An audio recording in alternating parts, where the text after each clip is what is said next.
So good morning everyone, আমি অসীমা। আজকের ব্লগটা শুরু করছি ঠাকুর ঘর থেকে। যেহেতু এখন পুজো পাঠ সবই আমি করছি, দেখো গোপাল দেখে সকাল সকাল স্নান টান করিয়ে একবার ভোগ দিয়ে গেছি।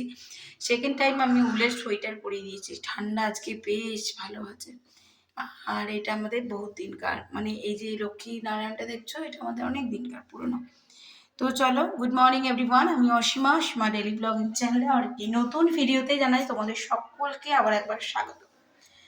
তো আজকে হয়ে গেল রবিবার, রবিবারের সকাল, এখন সময় হয়ে গেল 11টা 10।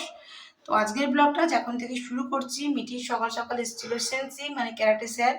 মিঠি আজকে, যেহেতু মিঠি বেশ কয়েকদিন ধরে ক্লাসে যেতে পারেনি, তার জন্য স্যার এসেছিলেন দেখা করতে।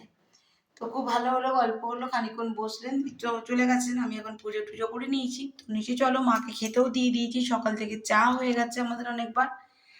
তো এখন আমি ভোগ ঠাকুরকে চিড়ে, মানে অন্ন ভোগ লাগিয়েছি, চিড়ে বাতাসা আর দিয়েছি কলা। তো চলো ঠাকুরকে ভোগটা একটু দিয়ে রাখি, তো আমি এবার নিচে যাই। আর এবার আমি একটু মাছ নিয়েছি সকালে। তো তো চলো বন্ধুরা, এদিকে আমার পুজো কমপ্লিট। সূর্য ঠাকুরকে জল টল দেওয়া হয়ে গেছে, মাকে খেতে দিয়ে দিয়েছি, মা এখনো সকলকে খেতে দিয়ে দিয়েছি।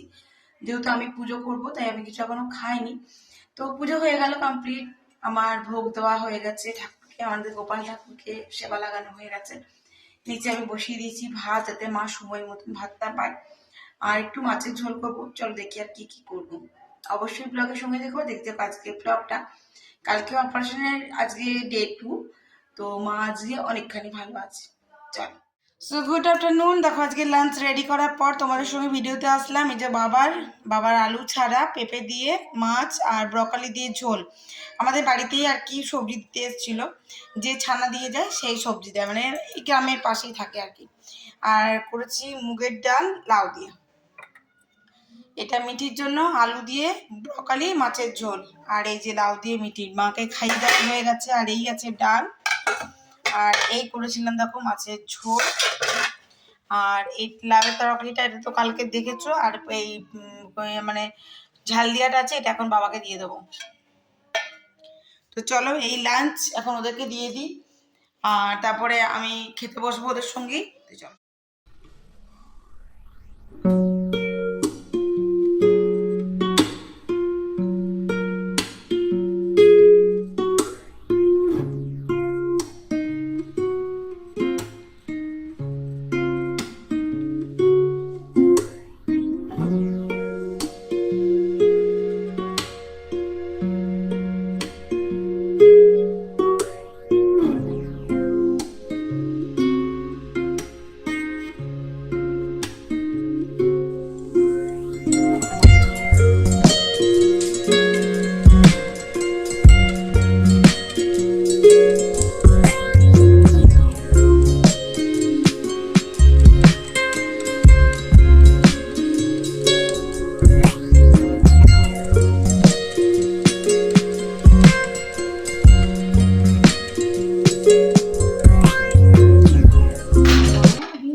চোখে তো এই যে আমি এখন বানাচ্ছি পরোটা, আর মাকে খাই দিচ্ছি ছোলার ডাল। তো ছোলার ডালটা আমি একদম লাইট করে করেছিলাম, আর ডালটা সেদ্ধ খুবই ভালো হয়েছিল। তারপরও আমি আবার গ্লাসেরটা একটু ভালো করে ম্যাশ করে দিয়েছি, মানে দাঁতে চিবিয়ে কিছু খাবার খেতে বারণ করেছে। আর এই যে মিঠির জন্য করে দিলাম আলু ভাজা চোখা চোখা করে। আর এই যে ছোলার ডাল করেছিলাম ছোট ছোট আলুর টুকরো দিয়ে, এই যে ছোলার ডাল, এটা আমার মিঠিও খাবে ডাল দিয়ে। আমি মিঠি আর বাবার জন্য পিওর ঘিয়ের পরোটা বানাচ্ছি। বাবা যেহেতু ফুলকপি দিয়েই খাবে, মিঠি খাবে আলু ভাজা ডাল দিয়েছি মিঠিকে আর বাবাকে। এবার দেখো আবারও পরোটা আমি মানে বেলে আবার বসিয়ে দিয়েছি। গরম গরম শীতকালে ভাল লাগে, আর আমি তো পরোটা খাবো না, ওটা একদম পিওর গাওয়া ঘি পরোটা। তো চলো আমি করতে থাকি, তারপর তোমাদের সঙ্গে মাকে মাকে একটু ডালই দিয়েছিলাম, তোমাদেরকে বললাম। আবার মাকে রাতে একটু সবজি দিয়ে যে মাছ ঝোলটা করেছিলাম আর ডাল সেদ্ধ, সেগুলো দিয়ে রাতে ভাত দেবো। তো চলো ব্লগের সঙ্গে থেকো, লাস্ট অব্দি শেয়ার। আর বাবা খুব ভালোবাসে লাল লাল কড়া কড়া পরোটা।